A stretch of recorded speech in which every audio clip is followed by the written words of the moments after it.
Uma Vida com Propósitos, capítulo 21. Protegendo sua igreja. Vocês foram unidos na paz por meio do Espírito. Portanto, façam todo o esforço para continuar desta maneira. Efésios 4:3.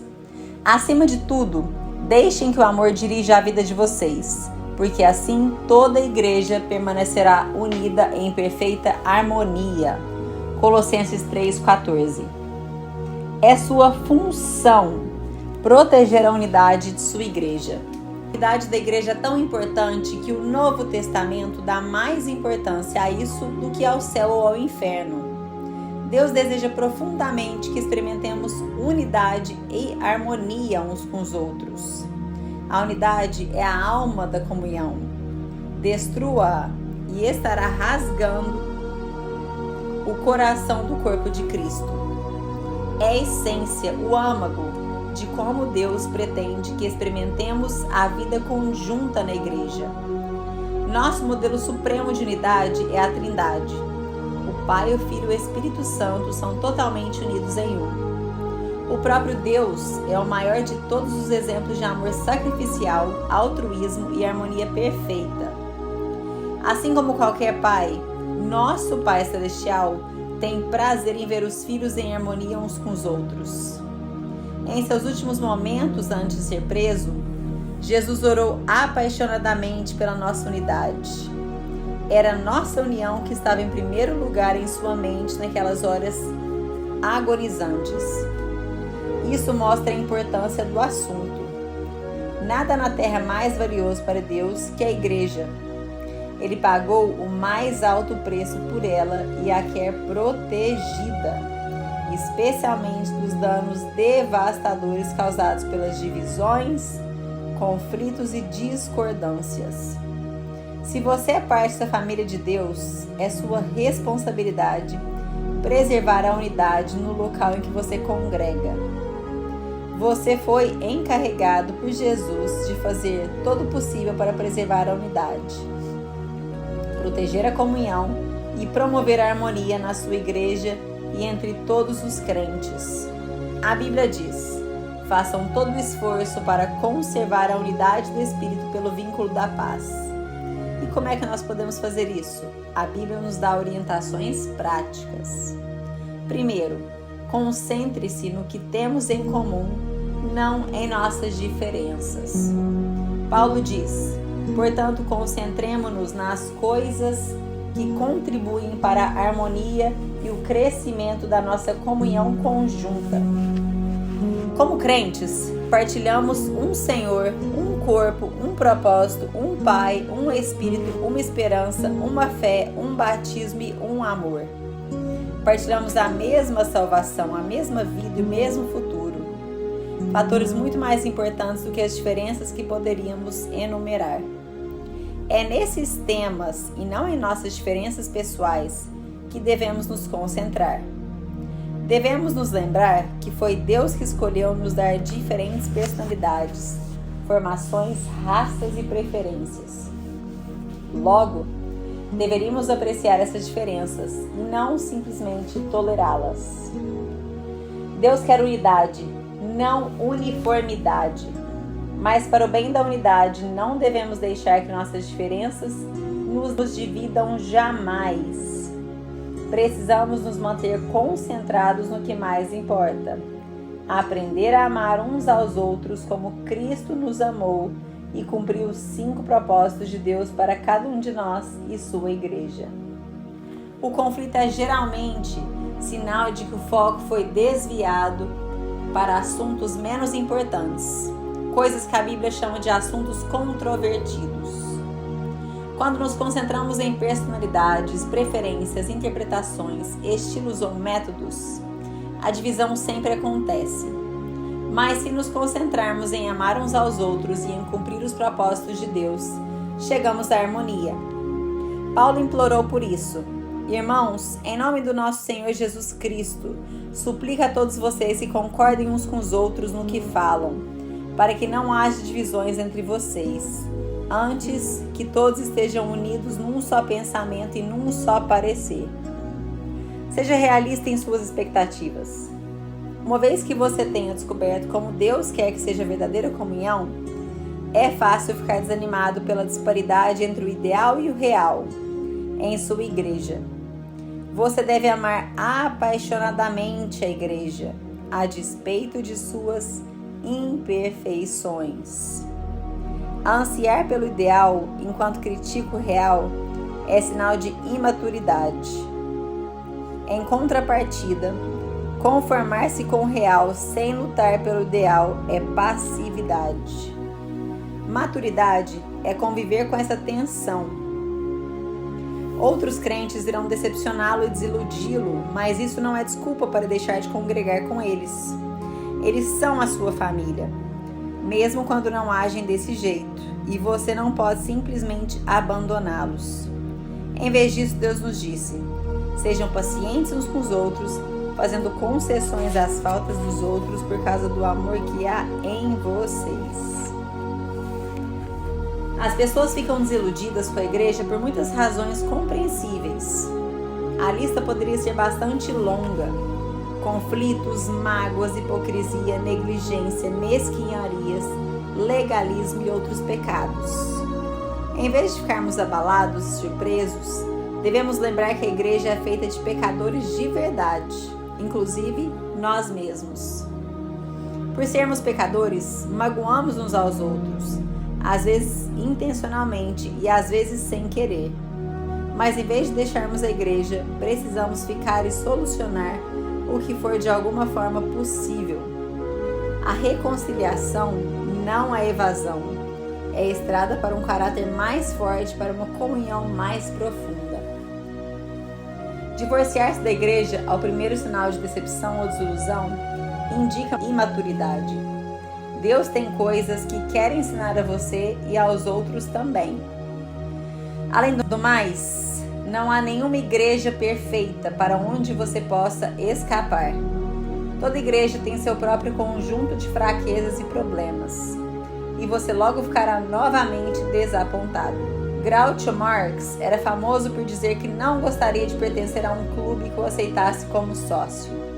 Se uma igreja deve ser perfeita para satisfazê-lo, essa mesma perfeição irá excluí-lo dentre seus membros, porque você não é perfeito. Dietrich Bonhoeffer, ministro alemão que foi martirizado por resistir aos nazistas, escreveu o clássico livro sobre comunhão, Life Together, A Vida em Conjunto. Nele, ele dá a entender que a desilusão com a igreja local é algo bom, porque destrói nossas falsas expectativas de perfeição. Quanto mais rápido renunciarmos à ilusão de que uma igreja deve ser perfeita para que amemos, mais rápido deixaremos de fingir e admitiremos que somos todos imperfeitos e precisamos de graça. Esse é o início da verdadeira comunidade. Toda igreja deveria fixar uma placa: pessoas perfeitas não precisam entrar. Esse é um lugar somente para os que admitem ser pecadores, precisam de graça e querem crescer. Bonhoeffer disse: aquele que ama seu sonho de uma comunidade mais do que a comunidade cristã em si, torna-se um destruidor desta. Se não dermos graças diariamente pela congregação cristã onde fomos colocados, mesmo quando não há nenhuma grande experiência, nenhuma riqueza a ser descoberta, mas apenas muita fraqueza, pouca fé e dificuldades. E se ao contrário continuarmos nos queixando de tudo que é reles e insignificante, então impedimos que Deus permita a nossa congregação crescer. 2. Prefira incentivar a criticar. É sempre mais fácil ficar de lado e atirar pedra naqueles que estão servindo do que se envolver e contribuir. Deus nos adverte repetidamente que não critiquemos, comparemos ou julguemos uns aos outros. Quando você critica o que o outro crente está fazendo na fé e com sincera convicção, está interferindo nos assuntos de Deus. Que direito você tem de criticar o servo de alguém? Somente Deus pode decidir se ele está fazendo o que é certo. Paulo acrescenta que não devemos julgar ou desprezar crentes com convicções distintas das nossas. Por que então você critica as ações de seu irmão? porque tenta fazer com que ele pareça pequeno. Todos seremos julgados um dia, não com base nos padrões uns dos outros, nem mesmo por nossos próprios padrões, mas pelo julgamento de Deus.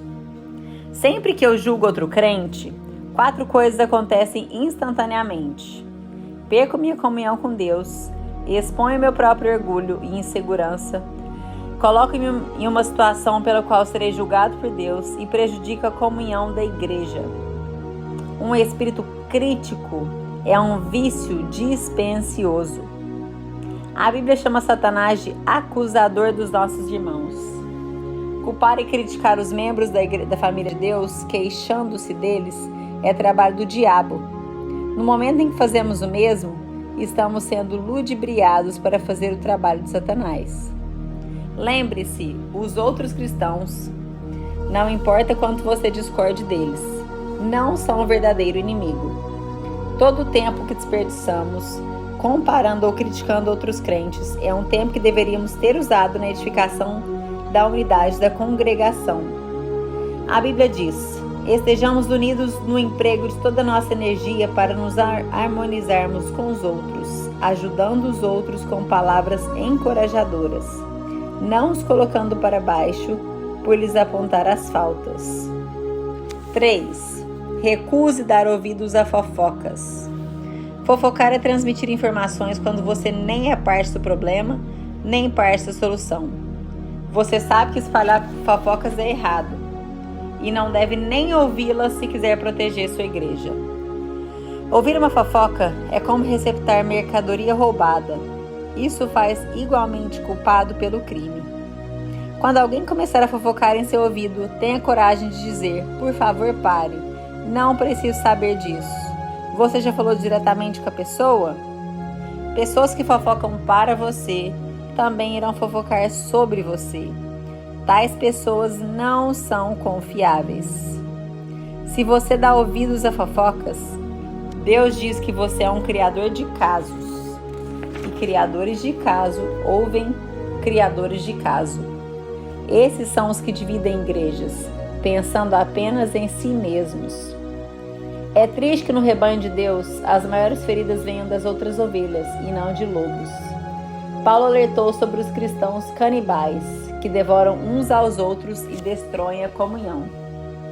A Bíblia diz que esse tipo de encrenqueiro deveria ser evitado. A difamação revela segredos, portanto, fique longe de quem é falador. A forma mais rápida de pôr fim a um conflito, seja em igreja, seja em um grupo pequeno, é carinhosamente enfrentar os que estão fofocando e insistir em que parem. Salomão destacou que uma fogueira se apaga quando acaba a lenha. Da mesma maneira, as brigas acabam quando o brigão e implicante é separado do grupo. 4. Pratique os métodos de Deus para a solução de conflito. Além dos princípios mencionados no capítulo anterior, Jesus deu à igreja um processo simples, dividido em 3 etapas. Se o seu irmão pecar contra você, vá e a sós com ele, mostre-lhe o erro. Se ele ouvir, você ganhou seu irmão. Mas se ele não ouvir, leve consigo mais 1 ou 2 outros, de modo que qualquer acusação seja confirmada pelo depoimento de 2 ou 3 testemunhas. Se ele se recusar a ouvi-los, conte à igreja. Em meio a um conflito, temos a tentação de nos queixar a terceiros, em vez de corajosamente falar a verdade de maneira amorosa à pessoa com quem estamos aborrecidos. Isso torna o assunto mais grave. Em vez disso, você deve ir diretamente à pessoa envolvida. O confronto em particular é sempre o primeiro passo e você deve tomá-lo o mais rapidamente possível. Se você não for capaz de resolver as coisas somente entre os dois, o próximo passo é levar 1 ou 2 testemunhas para ajudarem a confirmar o problema e reconciliar o relacionamento. E o que fazer se a pessoa ainda persistir teimosamente? Jesus ordena que se leve o assunto à igreja. E se a pessoa ainda assim se recusar a escutar, você deve tratá-la como um incrédulo. 5. Apoie seu pastor e os líderes. Não existe um líder perfeito, mas Deus dá aos líderes a responsabilidade e a autoridade para que mantenham a unidade da igreja. Durante conflitos interpessoais, esse é um trabalho ingrato. Pastores têm frequentemente a desagradável tarefa de agir como mediadores entre membros magoados e imaturos que estão em conflito. Eles também receberam a impossível tarefa de tentar fazer que todos fiquem felizes, o que nem Jesus conseguiu fazer. A Bíblia é clara sobre como devemos nos relacionar com aqueles que nos servem. Sejam sensíveis a seus líderes pastorais, ouçam seus conselhos. Eles estão atentos à condição da vida de vocês e trabalham sob restrita supervisão de Deus. Contribuam para a alegria de sua liderança e não para o sobrecarregar. Por que tomar as coisas difíceis, tornar as coisas difíceis para eles? Os pastores algum dia estarão perante Deus e terão de prestar contas de como zelaram por você. Eles cuidam de você como quem deve prestar contas. Mas você também terá de prestar contas. Você prestará contas a Deus sobre a forma como seguiu seus líderes. A Bíblia dá aos pastores instruções específicas sobre como lidar com pessoas desagregadoras no meio da congregação. Elas devem evitar discussões e ensinar gentilmente o contrário, enquanto oram para que elas mudem. Devem admoestar os que são polêmicos, rogar por harmonia e unidade, repreender os que forem desrespeitosos com a liderança e remover os desagregadores da igreja, caso não considerem os dois avisos. Protegemos a congregação quando honramos os que nos servem como líderes. Os pastores e anciãos necessitam de nossas orações, incentivos, apreço e amor. Recebemos as seguintes orientações. Agora lhes pedimos, irmãos, que tenham consideração para com os que lhe esforçam no trabalho entre vocês, que os lideram no Senhor e os aconselham. Tenham-nos na mais alta estima, com amor por causa do trabalho deles. Eu desafio a aceitar a responsabilidade de proteger e promover a união em sua igreja. Empenhe-se nisso com todo o seu esforço e Deus irá se agradar. Nem sempre será fácil. Algumas vezes você terá de fazer o que é melhor para o corpo e não para si mesmo, mostrando preferência pelos outros. Esse é um dos motivos pelos quais Deus nos colocou em uma família eclesiástica, para aprendermos o altruísmo. Em comunidade, aprendemos a dizer nós em vez de eu e nosso em vez de meu. Deus diz, não pensem só em seu próprio bem. Pensem nos outros cristãos e no que é melhor para eles. Deus abençoa igrejas unidas. Na igreja de Saddleback, cada membro assina um pacto que inclui uma promessa de proteger nossa unidade. Consequentemente, a igreja jamais teve um conflito que dividisse a congregação. Tão importante quanto isso é o fato de todos quererem fazer parte dela, uma vez que se trata de uma comunidade unida e amorosa. Nos últimos 7 anos, a igreja batizou mais de 9.100 novos convertidos.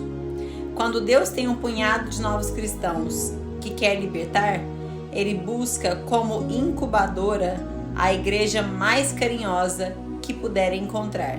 O que você está fazendo no plano pessoal para tornar sua igreja local mais aconchegante e amorosa? Existem muitas pessoas em sua comunidade que estão procurando amor e um lugar ao qual pertencer. A verdade é que todo mundo precisa e quer ser amado. E quando as pessoas acham uma igreja onde os membros verdadeiramente amam e se importam uns com os outros, elas vão dar um jeito de entrar, ainda que as portas estejam trancadas. 21º dia, pensando sobre meu propósito. Um tema para reflexão. Tenho a responsabilidade de proteger a unidade de minha igreja. Um versículo para memorizar. Portanto, concentremo-nos nas coisas que contribuem para a harmonia e no crescimento de nossa comunhão conjunta. Romanos 14:19. Uma pergunta para meditar. O que estou fazendo pessoalmente para proteger a unidade em minha família eclesiástica nesse exato momento? Conclusão do 21º dia. Muitas pessoas se frustram com a igreja porque buscam perfeição. Eu já fui uma dessas pessoas. Eu buscava perfeição. E muitas vezes o que as pessoas pregam não é exatamente o que elas vivem. Por quê? Porque pessoas são imperfeitas. Então às vezes elas ensinam, mas elas não têm aquela verdade na vida delas. E isso decepciona, isso entristece o coração. E isso aconteceu comigo, quando um pastor que eu estimava muito me tratou de uma forma que eu não esperava, de uma forma muito seca. E eu não esperava aquilo dele, porque ele pregava amor. E aquilo me decepcionou tanto que por 10 anos nós ficamos afastados da igreja. Então isso é muito sério, irmãos. Nós precisamos focar na unidade da igreja. Nós precisamos entender que pessoas são imperfeitas. E ainda que o seu pastor erre com você, tenha misericórdia. Tenha misericórdia. Perdoe ele, tenha misericórdia. Ainda que sua liderança tenha errado com você, os perdoe. As pessoas não são perfeitas. Você também não é. Você também erra.